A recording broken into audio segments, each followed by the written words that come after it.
So in our first week, guys, we introduced economics. I'm just going to use the study module for a little bit, and then we'll go to my slides. We introduced what economics is all about. So I hope you guys still remember what we talked about. If not, I'll just briefly highlight some of the concepts that we highlighted since this is our first lecture. I would encourage you to please go and watch the first video that we did. I'll resend it in the group after today. Please go and watch it, because in that video, we went into depth in terms of the introduction to economics. But what I'm going to do today is I'm just going to highlight some of the aspects in case some of you did not attend that first lecture. And then we are going to attempt a couple of questions, and then we're going to go to the next unit that we need to cover. So as we study economics, my main emphasis for you guys is let's attempt the questions together. Let's participate so that at least you can also gauge if what we are learning is actually being beneficial to you, or you can actually see where you have got weak areas, and then you can ask for help, and then I can explain those specific areas where you might not be understanding the content that we are teaching.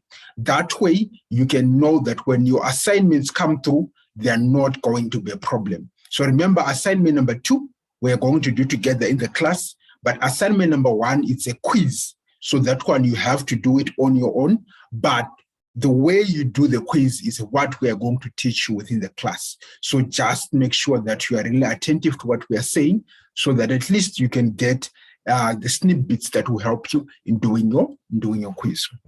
So the first thing that we talked about, like I said, I'm just going to use the study module for the revision. And then when we go to the stuff that we didn't do, then we'll go to the slides. So the first thing that we did last week was we started by defining what economics is all about, right? That's where we started. I'm just going to see where study module starts. All right, there we go. We started by defining what economics was all about. And we highlighted that economics is the study of a human behavior, right? I highlighted that economics is a social science, right? It's the study of human behavior. And what about human behavior are we studying under economics? And then I highlighted that we are studying the behavior or the choices that individuals make. And why do the people have to make these choices? Because there's scarcity in the economy. So individuals have got what? They've got unlimited wants. They've got unlimited desires, right? They want houses, they want cars, they want food, they want all these different things that they want, right? They are unlimited in nature, the wants. But the resources that we use in the production process for goods and services are limited in nature.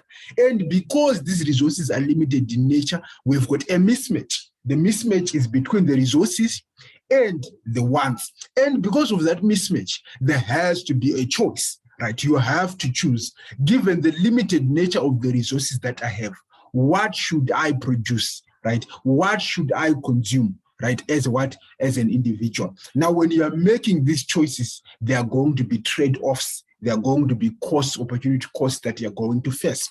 And we say that economics is the study of the human behavior surrounding those choices that have resulted from the mismatch between the unlimited wants and the limited resources that are in the economy. So that was the definition of economics, basically, that we introduced in our last class, right?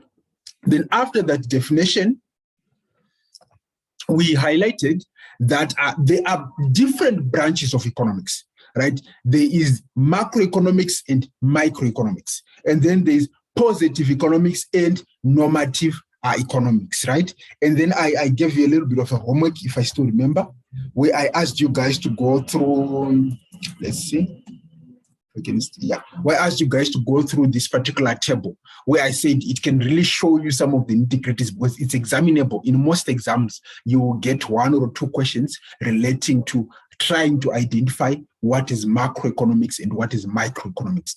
But in short, we say that macroeconomics with an A relates to the broader part of economics, relates to the aggregates, to the national part of what? Of economics, to the totality of economics. Whereas microeconomics with an I relates to the individual decision-making units, i.e. the decision that you and I are making, i.e. the price of a single tomato, i.e. the demand and the supply of a single market, i.e. the cost of production of a single business, and etc. So that's the main difference between macro and microeconomics.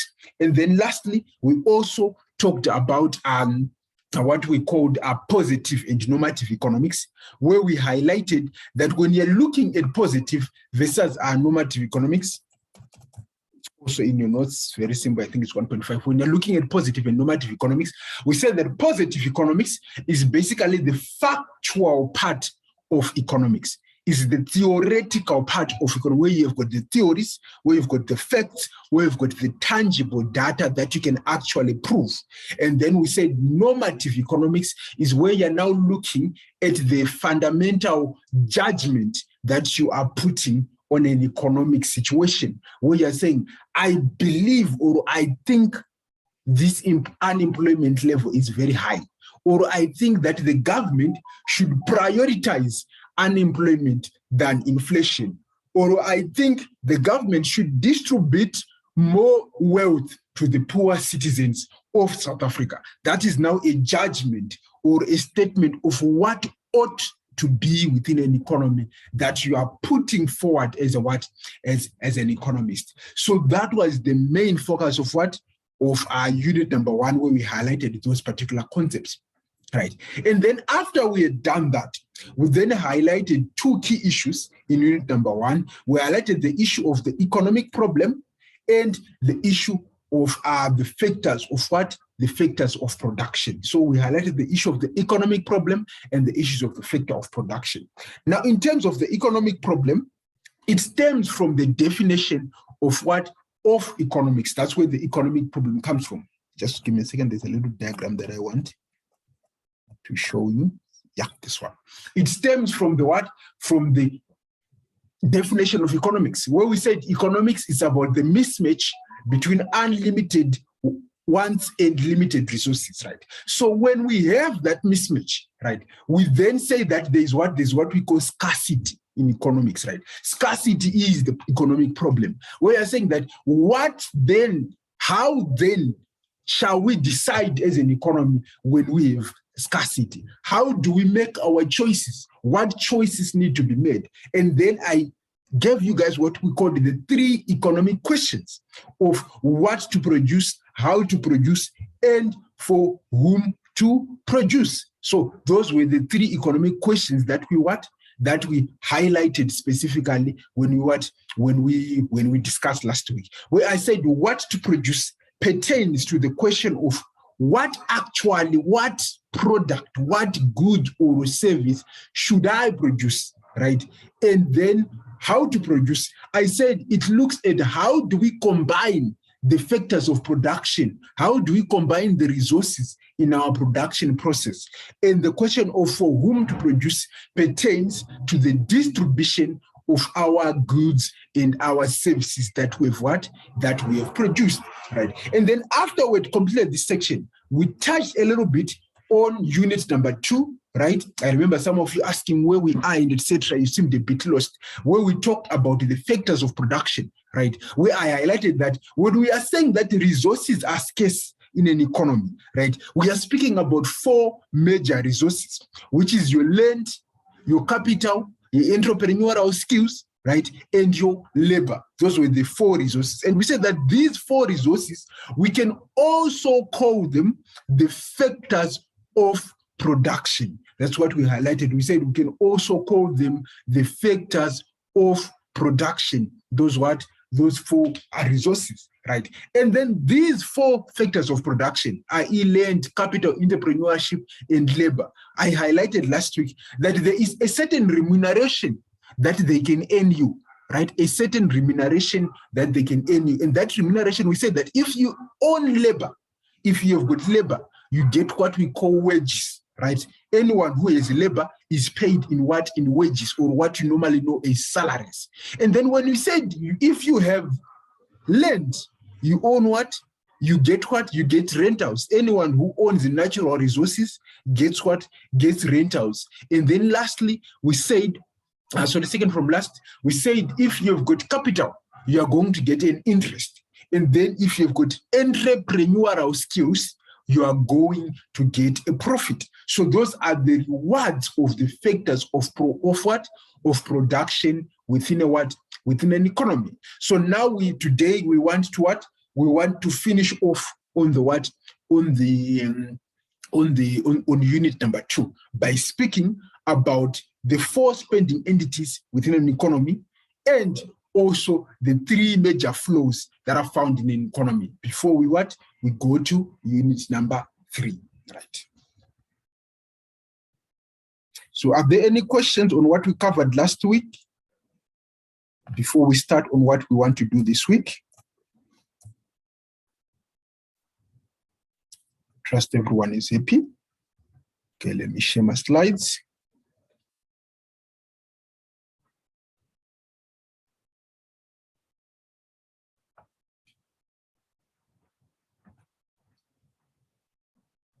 All right, let's see. Yes, Sevilla? Yes. Page 26 of the study unit. I'm not sure if you're using the study unit also. Study guide, Yes. sorry. Yes, I have the study guides. Page 26, yes. Yeah. Actually, they asked us to give the examples of the positive statements and the negative statements. Yeah, that will be page 25. And then page 26, number 8 and 9. It's actually the same thing. Then you get confused to say which one is which. Okay, just hold on. Page 26.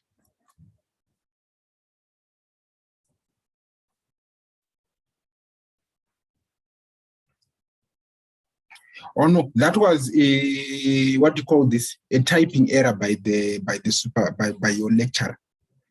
That was a typing error by a lecturer. All right, let's go through those statements and I'll tell you whether they're positive or normative statements. Right? All right, just give me a second. Let me share the same page so that everyone can see what you're talking about. That was a typing error. All right, so here, page 26. So it says examples of normative statements and then examples of positive statements. And then you can see that on both sides it's the same answer, which means that there was a typing error that he made. But let's correct that error, right? So the rate of inflation in South Africa is too high. That is what we call a normative statement. If we wanted to make it a positive statement, we would say that the rate of inflation in South Africa is 4.5%. Then it becomes a positive statement because that is now a fact that can be proven. Saying that it is too high, that's a judgment that you are making as an individual. You are judging based on your own experience. Because if you go to a different country like Venezuela, if you tell them 4.5%, they will say that's very, very low. If you go to the USA, they'll tell you that's very, very high. So it all depends on the context. So it's a judgment. So that's a normative statement. But if it says the rate of inflation in South Africa is 4.5%, then it becomes a positive statement. So let's look at the other one. South Africa should be investing in more resources in agriculture. That's again a normative statement. The fact that he's talking should be, it means again is a judgment. He's talking about what ought to happen within that specific economy. So that's a normative statement. If we wanted to turn this into a positive statement, we would say that South Africa invested 23 million rand in the agriculture sector in the previous quarter. Then it becomes a It becomes a positive statement because it's now factual and can be proven, right? Let's look at the last one. The Reserve Bank should lower interest rates this year. The Reserve Bank should lower interest rates this year. That's again a normative statement. The Reserve Bank should lower interest rates. You are saying should. The moment you start using words like that, you are providing your judgment of what you think is the correct way of doing things. So it's a normative statement. If we wanted to turn it into a positive statement, then maybe we would say that if the Reserve Bank lowers the interest rate in the following year, there is going to be increased investment. That is now a theory. We are saying that we've noticed over time that whenever interest rates are lowered, the investment rate increases in the country, then that becomes a positive statement, right? Because it's now basically factual or a proven statement. So all of these are actually normative statements that have been provided here. So number 9 here, it was very incorrect. I think he probably copied and then pasted. You know how it is when you're copying and pasting stuff. So I hope that clarifies it for you, Sebele. All right. Yes, it does. Thank you. All right. So let's talk about the secular flow of income. Don't worry where it says unit number 3. It's unit number 2 where we are. It's just that I teach a lot of different students, so sometimes the slides can be okay. Why is it doing that? Just give me a second. All right, here we go. Unit number 3. So what I want to start with, so that if you are following through the study guide, you don't get lost. What I want to start with is I want to start with 2.5, the four spending entities in your economy. 2.5, the 4 spending entities in your economy. That's where I want to start. I just want to highlight something there, and then we'll talk about the secular flow of income. So the 4 spending entities in your economy are what we call the major role players in the what? In the economy. Yes, Rennie? Rennie, you've got a question?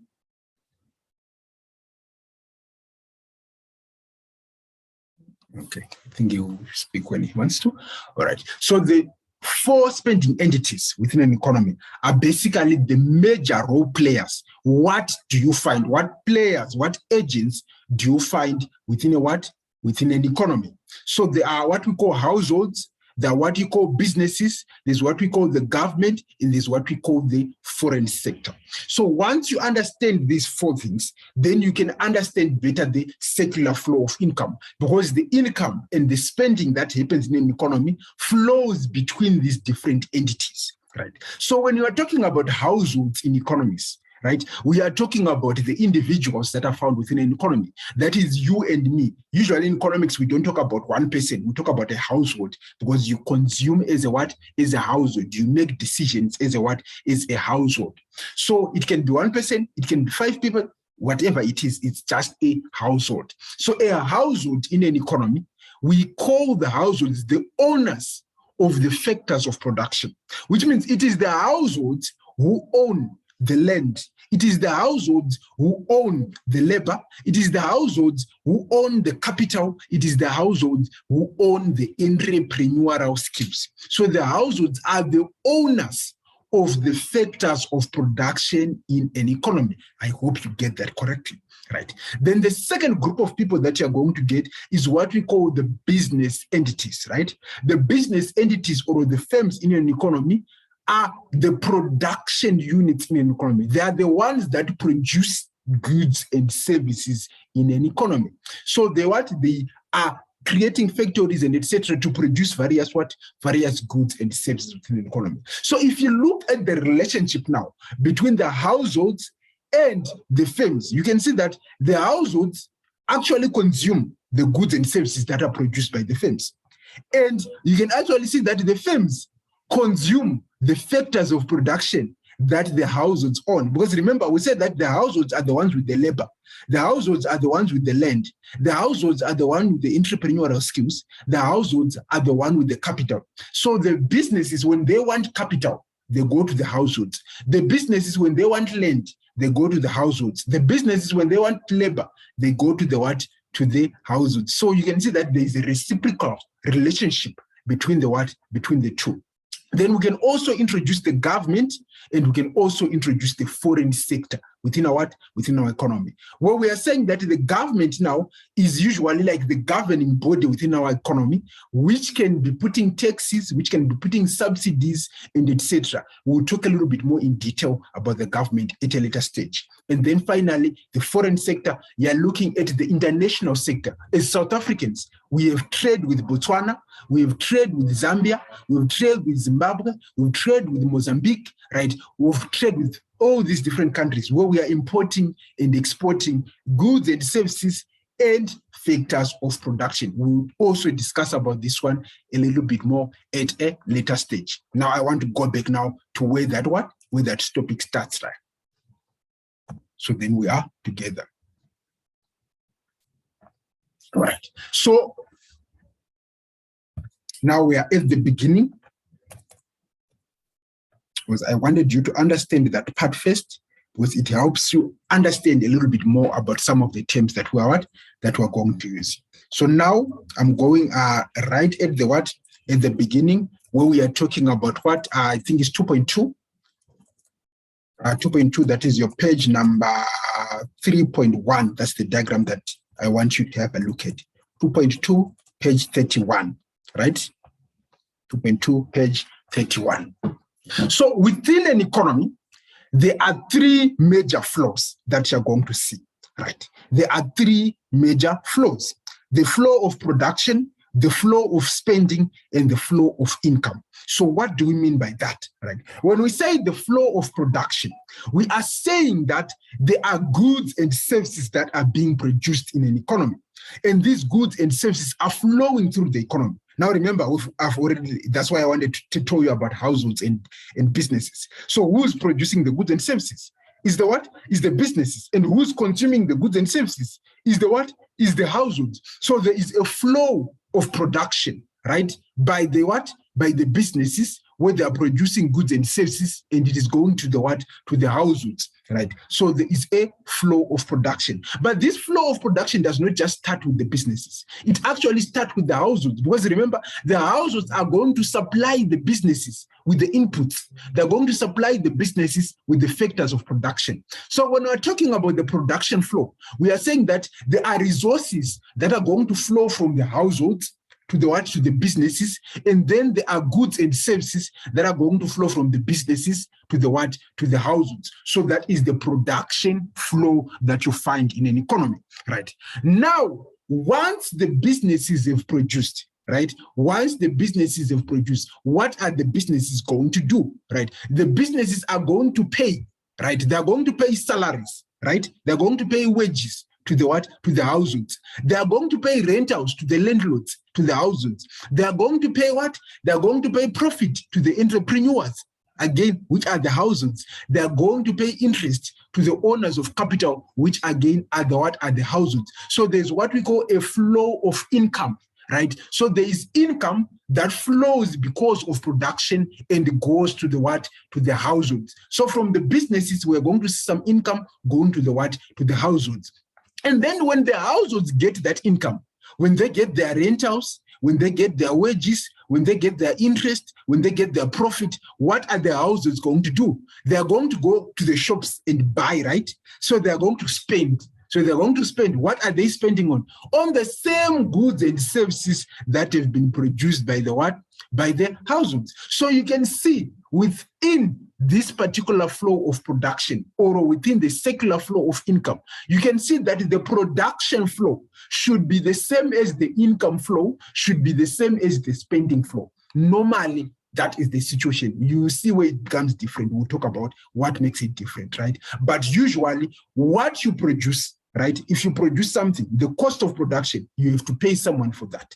So that's your cost. So production and income, same thing, right? Then whatever income you receive, you're going to spend the money, right? So income and spending, same thing, right? So at the end of the day, it's going to be the same thing. The production flow, the income flow, and the spending flow, they all flow into each other. So that is what is called a circular flow of income, because you produce, you earn income, and you spend. You produce, you earn income and you spend. You produce, you earn income and you spend. But then if you check in my notes here, I then asked you as a student, what about the what? What about the government? What about the international sector? Because you can see from my explanation here, I focused on only the households and the what?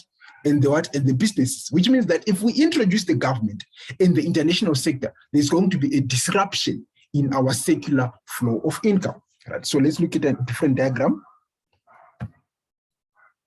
Explain a little bit more. So the next diagram that you're going to see, we're going to introduce two concepts, what we call the resource market and what we call the goods and services market. So again, it's just expanding on the diagram. So what is the resource market?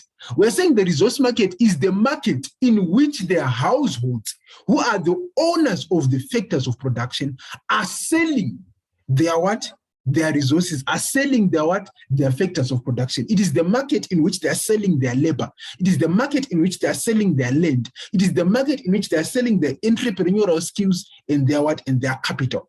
And within the resource market, if you were to be asked in an exam, who is the consumer within the resources market, right? Who is the consumer within the resources market? Your answer should be the consumer within the resources market is the business. Because remember, we said that the business wants the factors of production. So it goes to the factor market or to the resource market to actually buy or consume the factors of production. So within the resource market, or what we call the factor market, the individuals or the households are the suppliers, whereas the businesses are the consumers. So that's market number one, right? Then the goods and services market, that is our market number two. This is the market in which the various goods and services that have been produced are sold. So within the goods and services market, who is the supplier? It is the businesses now. It is the firms who supply to the goods and services market. And who is the consumer?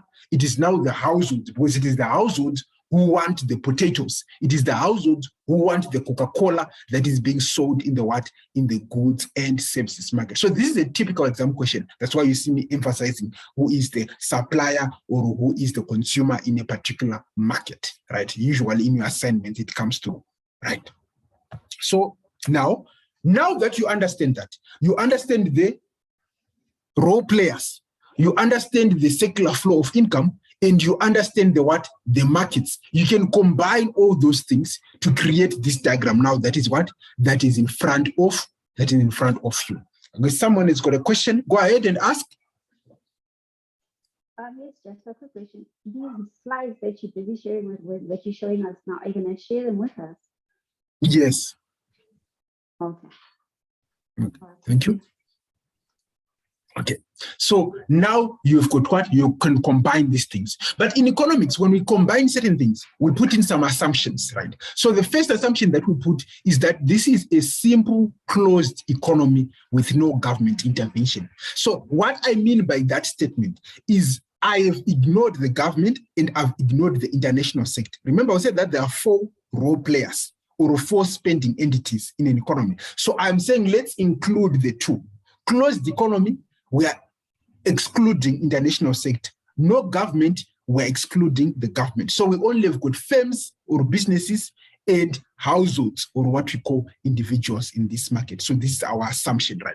So looking again at here, we again try to explain the circular flow of income, right? So let's see. So we said we've got what? Households, and we've got what? We've got so we've got firms and we've got households. Now remember what I said, that there is the production flow. So what is the production flow? Production flow, we've got households over here who go to the factor market and supply. What do they supply to the factor market? Factors of production. Once they supply the factors of production in the factor market, these factors of production go where? Go to the firms, right? The firms, what do the firms do with the what? With the factors of production? They produce goods and what? And services. Once they produce the goods and services, it continues. Still the production flow, it continues to the what? To the market for goods and services. And then it exits the market for goods and services and goes back to the houses, because the houses are the ones who are what? who are buying those goods and services. So you can see in one direction, it's a complete circle for the what? For the production flow. Now, let's look at a different flow. So we said production flow, and then we've got the income flow, right? So what is the income flow? The income flow, we said that the firms, what are they going to do? The firms are going to what? To pay for the factors of production, right? Once they pay for the factors of production, this becomes what? Income to the households, right? So flow from firms to households is the what? Is the income flow, right? And then lastly, on the other side, we said that the households, once they get their income, what are the households going to do with their income? They're going to spend it in the what? In the factor market, in the in the goods and services market, buying goods and services, and that money goes to the what? To the firms, and that is what we call the what? The spending flow of what? Of for that specific economy. So you can see with now our what? Our three major flows in this what? In this economy. We've got the income flow, the spending flow, and the production flow, right? So let's make this a little bit more complicated. Let's introduce what we call the government into this equation. What if we have got a government now? What happens to this circular flow of income if we have a what? If we have got a government, right? So a government by its very nature, it does two things, right? It taxes people, and then it offers some help to people in the what? In the economy. So if we introduce the government over here, so at your level, this is not really that very much important, but you should just know it in case there's an exam question that becomes very, very funny, right? So you've got your households and you've got your firms, right? Now we've introduced the what? The government. So what is the relationship between the households and the government, right? We can see here that the government taxes the households, right? It taxes the households. So there is money that is moving from the households to the what? To the government in the form of taxes. What are taxes in a circular flow of income? We call them what? Leakages, right? We call them leakages. Taxes are what we call leakages within a circular flow of income. In case maybe you see something to that effect in an exam question, these are what we call leakages. A tax is a what? Is a leakage, right? And then we can notice here that there's something here which is called social transfers. You know, your SASSA, your grants, your unemployment benefits. The government can actually introduce some money into the what? Into the economy, right? Through what? Through social transfers to the what? To the households. And that is what we call what? Injections, because it is money that is coming into our circular flow of income. So we can call it an injection, right? These are social transfers from the what? From the government. We can call them what? Injections, right?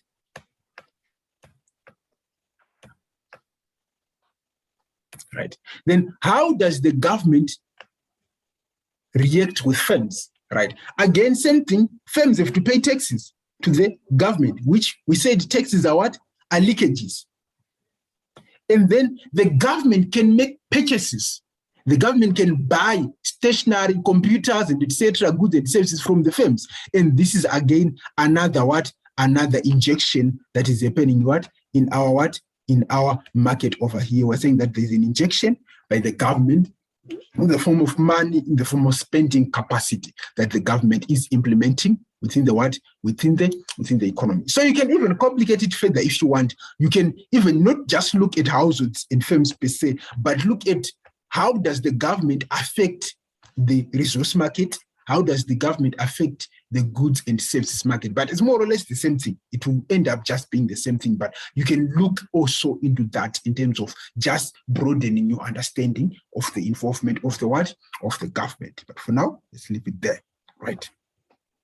So in addition to the government, let's add something else. Let's add the international sector. So now we've got the what? The firms. We've got the households. Now we also want to introduce the what? The international sector, right? So remember we said that the what? There are 4 spending entities. So entity number 1, we've got the households over here. Entity number 2, we've got the firms over here.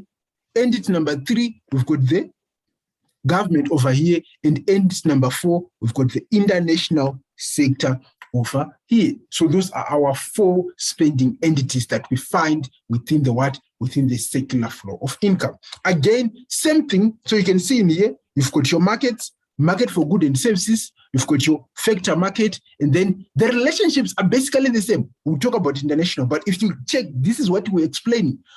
Factor market, what happens in the factor market? You can see here, the households are getting some profit, some interest, and somewhat in some rentals. But what is the households doing? They are supplying.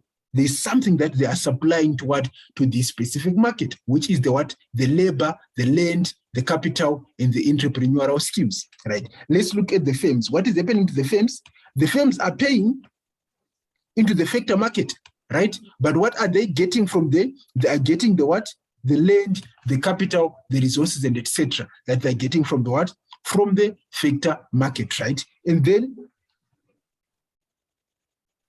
again, you can look at the government. Remember, we said government, taxes, government, transfers, right? That's what we said the relationship between the government and the households is. Again, you can do the same thing, the government and the what? And the firms. Just that, there will be too many arrows that will end up seeing in the what? In your diagram. That's why some of them are what? I have been cut off, right? And then you've got the rest of the world. Right? The rest of the world, what is happening with the rest of the world? So what's happening with the rest of the world is you've got exports and you've got imports. Now, there are actually two types of exports and imports. The first group is the what? Is the factor market, right? The first group is your what? Is your, market for goods and services, right? Where we are saying that you are importing. Maybe you're importing computers from the USA or some cell phones from China and etc. You're importing, right? So when you import, right, that is going to be what? That is going to be a leakage because it is money that is moving out of South Africa to pay for things that have been produced in what? In a different country. So an import is another what? Is another leakage from our circular flow of income. What about exporting? You've got your grain, you've got your wheat, you've got your fruits that you've produced in South Africa that you're selling to other countries, maybe to the UK. That is a what? That is an injection of money into South Africa because the people in the UK will pay their what? The British pound and pay it into South Africa. So money will flow to South Africa. So the exports become a what? An injection. So you can even also look at the relationship of the rest of the world and the factor market. Where you're saying that our local factor market, there are people that are coming in from Zimbabwe, from Botswana, from Germany, right, that are working now in South Africa. So,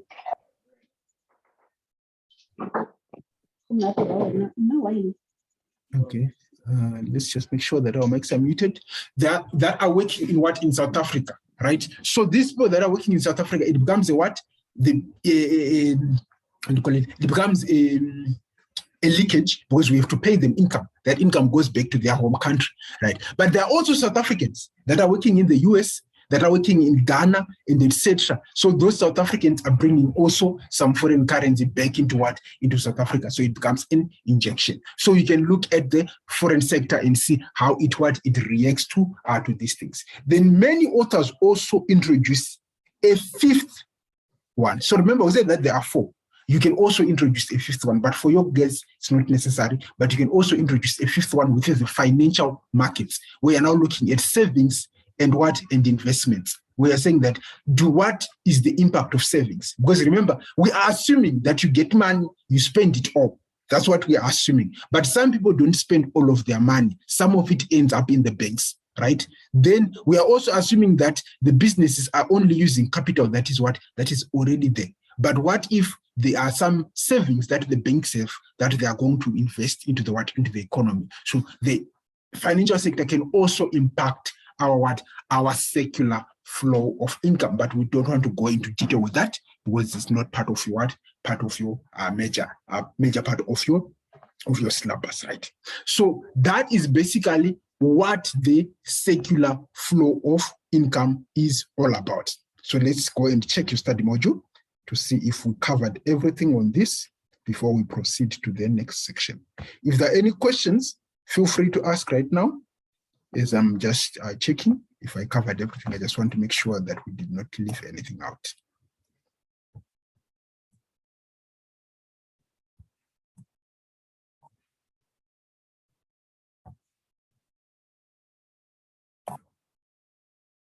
All right. So I think we covered everything. So I hope you're all happy with our circular flow of income. So we want to go into unit number. What's the next one? Wonderful. Unit number 3, which is demand, supply, and prices. Right? Demand, supply, and prices. Right. So we're going to reserve maybe 15 minutes at the end of our session today to just go through some questions. So I'm just going to basically introduce a little bit about demand and supply, and then we're going to finish it off in our next class. Right. All right. So let me just introduce it, and then after introducing it, we'll do some questions, and then we can finish it off in our next class. All right. So demand and supply, the theory of demand and supply, right? So when you're talking about demand and supply, you are now looking at the individuals and the businesses. How do they make their decisions to consume goods, and how do they make their decision to supply within the what? Within the market, right? So demand, by its very aspect, is the relationship between the price of a product and the quantity demanded of that product. So I know defining something by using the same term. So let's look at demand itself. Demand, when you are in economics, we look at two things. We look at what we say, the willingness of someone to do something and the ability of someone to do it. So willingness and ability, two things, right? So if there is no willingness, there is no demand. If there is no ability, there is no demand. So you can actually compare a want and demand, right? A want is the willingness, is the desire to have something, whereas demand is the desire or willingness backed by the ability, i.e. you've got the rands, you've got the cash available to actually buy something. So if you don't have the cash, we cannot include you in demand. You have to have the cash, you have to have the ability to buy. So that's again another trick exam question where they try to see if you understand what demand is. So you have to understand intent and ability, desire and ability, willingness and ability, or willingness and means, right? We were saying, do you have the money to actually make the purchase, right? So again, another tricky exam question that you might see is where they tell you someone has already bought something. If you have already bought it, it's no longer part of demand. I know it can be interesting. If you've already bought it, it's no longer part of demand. Demand is not in the past. Demand is in the future. You've got the willingness and the ability. You have not yet purchased it. So that's demand. If you've already purchased it, then it's no longer part of demand. It's another term altogether. We're now talking about history, right? So demand should be in the future, willingness and ability, right? So when we talk about demand, we are going to introduce what we call the demand schedule. I'm not going to go deep into some of the concepts because for you guys, it's just top level, right? There's what we call a demand schedule. A demand schedule is basically where you're looking at two things, the price of a product and the quantity demanded of a specific product, right? For example, here I've got peanuts and I've got the quantity demanded for peanuts, the price for peanuts and the quantity demanded for peanuts. So this is an example of a demand schedule. What I'm saying is that at 2 rand, I want 5 kgs of peanuts. At 1.5 rand, I want 7 kgs of peanuts. So the price is per kg, right? I'm saying the price is 2 rand per kg, right? So at 1 rand, I want 15 kgs of peanuts. So if you study the prices and the quantities, right, and you plot them on a graph, you can actually see what is the relationship, right, between price and quantity. You can define what we call the law of demand. So if you look at this one, for example, 2 rand, 5, 1 rand 50, 7, 1 rand 15. You can see that as the price was decreasing, the quantity demanded was increasing, which leads to what we call the law of demand. The law of demand simply states that there is a negative or an inverse relationship between the price of a product and the quantity demanded of a product, ceteris paribus. Right? I'll explain what ceteris paribus means in a bit. So there's an inverse or a negative relationship between the two. As one increases, the other one decreases. So that's what that is, the law of demand. Ceteris paribus, it simply means holding all things constant, right? Holding all things constant, or in layman's terms, if we ignore some of the things that make things complicated. Essentially, because in economics, we want to make things simple. We don't want to complicate things. Because you might ask me, what if I get my salary increases right now? So what is going to happen if the price increases? You see, you are holding all things constant, right? You are ignoring, someone saying that this English is big. It's actually not English. I think it's Latin. Right? So that's what ceteris paribus means, holding all things constant. Or like I said, in layman's terms, it just simply means, let's ignore some of those nitty-gritties that can make this thing complicated. So price increases, quantity demanded goes down. Price goes down, quantity demanded goes up. It's inverse. It's negative relationship, right? So there is what now, because it's a negative relationship, we can now plot it on a graph. So if you take this demand schedule over here, right? Demand schedule, and you are going to draw a graph, right? So again, I'm sure you can already see the plots here. 2, we said 2 is what? It's 5, right? 1,5 rand, we said it's 7, and 1 rand, we said it's 15. So if you combine these 2 points over here, you get what you call the demand curve. So you can see it's what? It's slanted, right? It's slanted against the what? Against the. So that's what that shows, the inverse relationship that exists. We were basically saying that as the price increases, the quantity demanded what? Will go down. That is why it is shaped like what? Like that, right? So that's the individual demand curve, right? Right, let's see. Then here I was talking about one product, right? So there is a situation where you might not talk about one specific product. You might want to talk about what? About many people in the market, right? So we call that market demand. So there's individual demand for one person, there's market demand for a lot of people in a particular market. So what do you do when you want to create market demand? You just add. So at 5 rand, Mary wants 3 at 5 rand. John wants 12 at 5 rand. Lynn wants 7 at 5 rand. So the market demand is just an addition of 3 plus 12 plus 7 because 22 units at what? At 5 rand. So the question that you get, the exam question, this typical exam question here is what is how do you get market demand? Market demand is what we call the horizontal summation of the individual demand curves. It just means you add up the individual demand of each individual, right? So it's the horizontal summation of the individual demand curve. Typical exam question there, right? Take note of that. Right? So that's market demand. So you can see here at 10, again, you see different quantities, you just add them up. At 15 rand, different quantities, you just what? You just add them up. And then again, you can just draw it if you want what? If you want to draw it to have the same shape, right? Where it's inversely related or negatively related to the what? To the price of the what? Of the commodity, right? So that's what? That's market demand, right? Then you can also talk about market supply if you want, right? I'm not going to, I just want to jump a few slides here. Let's see, I have slides for supply. Slide. Yes. Yeah. Right. So like I said, we're going to finish it off next week. Don't worry, we're going to finish. I just want to introduce the concepts so that when we start next week, we are going to draw a lot of graphs next week. I want us to draw a lot of graphs next week. So I just want to introduce both supply and demand. And then next week, we'll be drawing the graphs, the different changes in demand, changes in quantity demanded, what are the determinants of demand, what are the determinants of quantity. You see all of those different aspects. We'll cover them in our next week. But for now, let's just introduce what supply is. We now know what demand is. We said demand is the relationship between the price of a commodity and the what?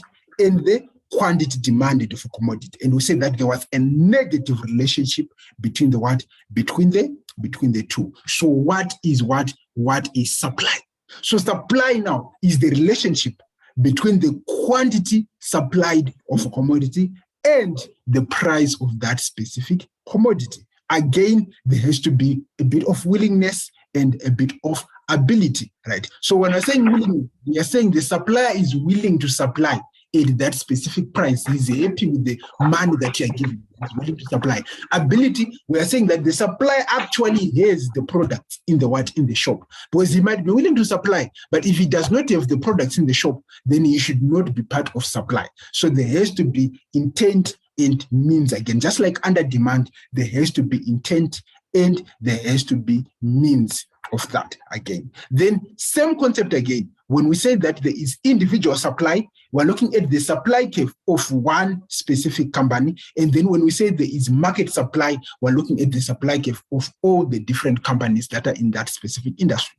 And it's the same thing, horizontal summation of the what? Of the supply curve, just like we did under demand. So they're very similar concepts, but the difference now is if you draw, right? If you draw the two graphs, you will notice something that is different. So this is the supply schedule, right? You can see 2 rand, the supplier is willing to supply 15.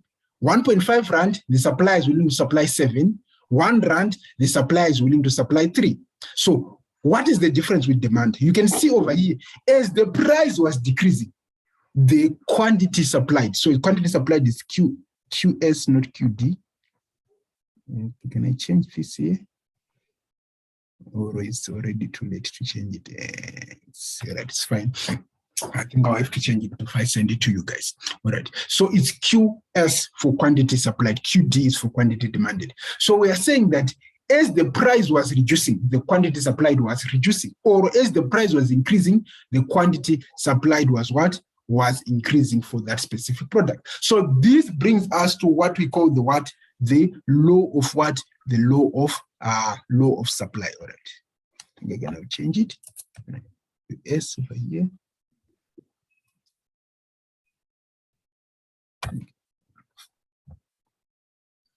All right. So this brings us to the law of supply. So what is the law of supply? The law of supply simply states that as there is a direct relationship, direct, not inverse, direct.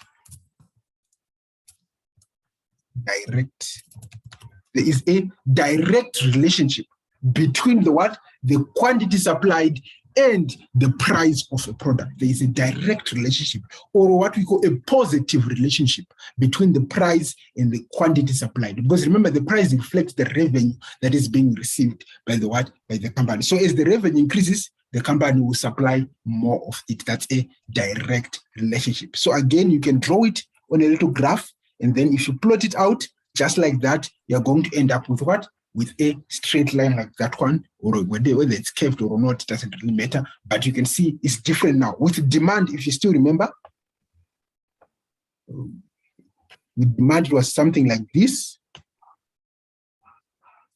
Yeah, I think I just lost my electricity. Okay. Can you guys still hear me?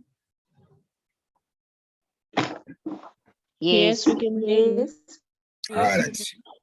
I'm not sure if my network will survive the blackout. So I'll just continue speaking. Until if it cuts out, then let's just end the lecture there. If it cuts out my network, I'm not really sure if I'll survive. But if it cuts out, then we just finish the lecture there. Because we were already done with what we wanted to do. So where was I? So we've got our what? This is supply. This is our supply curve, our individual supply curve, right? We've got our individual supply curve, right? You can see that there's a what? There's a direct relationship between supply, right, or in this particular market. And